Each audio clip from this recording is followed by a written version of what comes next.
strike me down, I shall become more powerful than you could possibly imagine.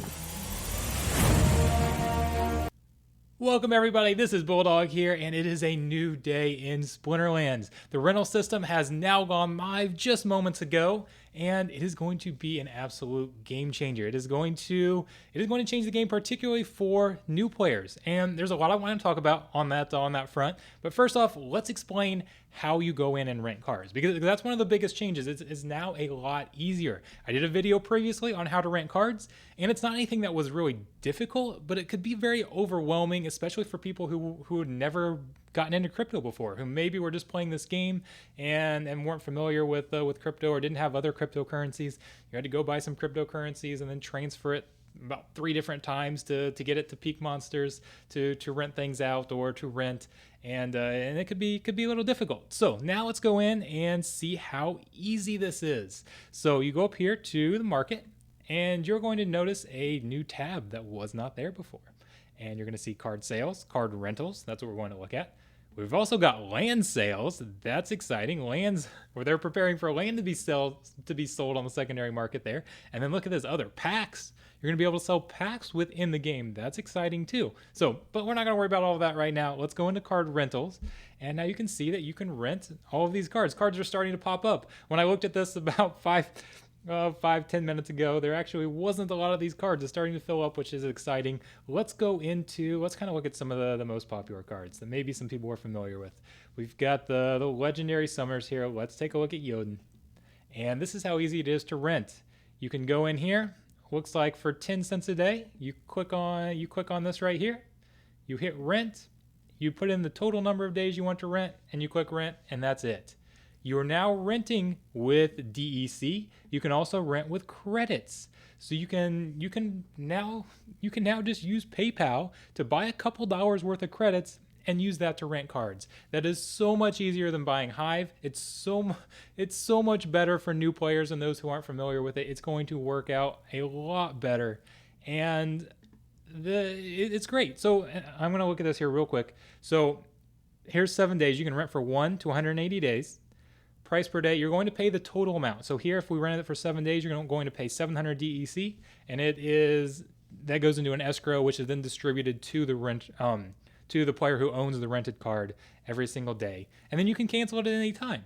So you can if you decide to rent it for 7 days, but then after 3 you want to cancel it, you can go in and cancel it.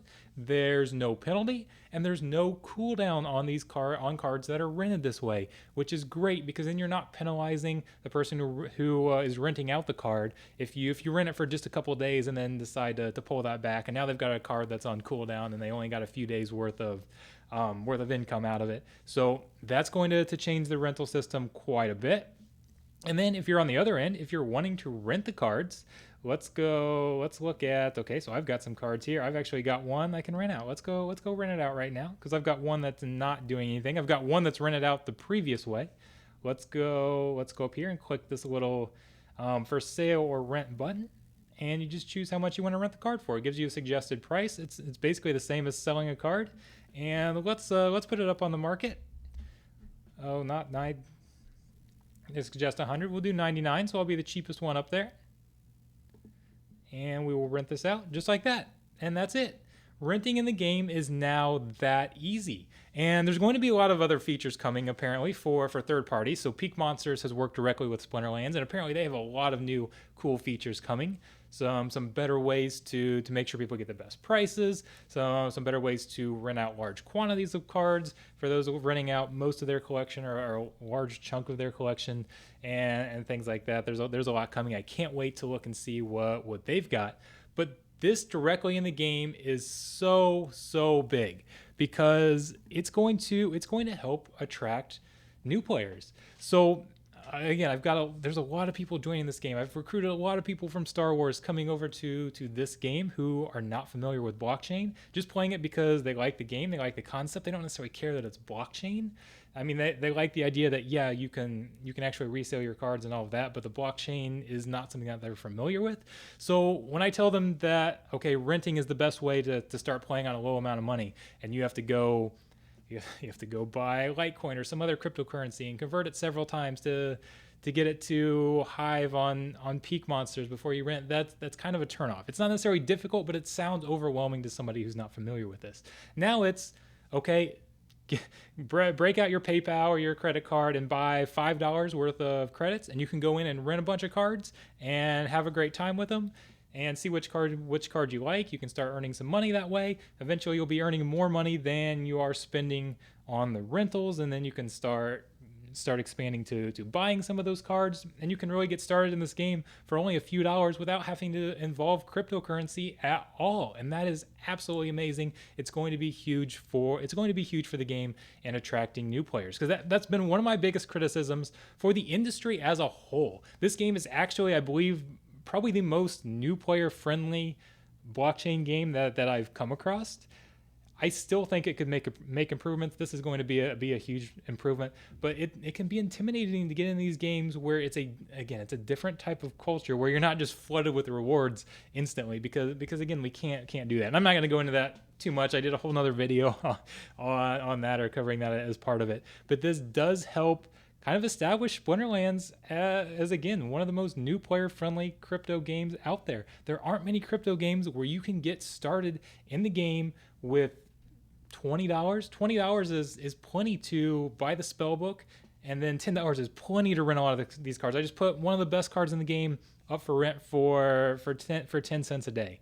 So it is, if you get $10 to rent cards, that's well more than enough. I did a video series where I was renting with I used $6, $1 per each splinter to rent for a month, and did very, very well. Eventually got up to Diamond, the Diamond League, off of mainly just those rentals. So there's not really any other blockchain game where you can get started with $20 and really dive into the game and get to the point where you're making more than you're spending, and that really that gives Splinterlands an advantage over a lot of these games.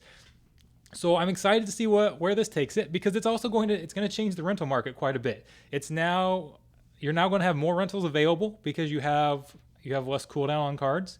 You're going to have more players renting, so I think you're going to see both the supply and the demand go up for rentals. So it's going to be interesting to see where we settle in on prices and that type of things. We're going to see how the other third parties like Peak Monsters can change things as well. So I'm very curious to see how this changes the whole system and where the prices go. The prices on the cards continue to go up and up and up. So we'll see how things go with the rental system and how expensive it's going to be to rent cards. But it's still very, very cost efficient to rent cards and to get started in this game. So I can't see it changing so much that I don't recommend getting started by renting cards to kind of see what you like and get your feet wet in the game before you start spending a ton of money. So this is a huge update for Splinterlands. I absolutely love it. I think it's going to have a major impact on the game in a positive way, and I can't wait to see the future going forward. We've got so much coming. We've got the SPS airdrop coming soon.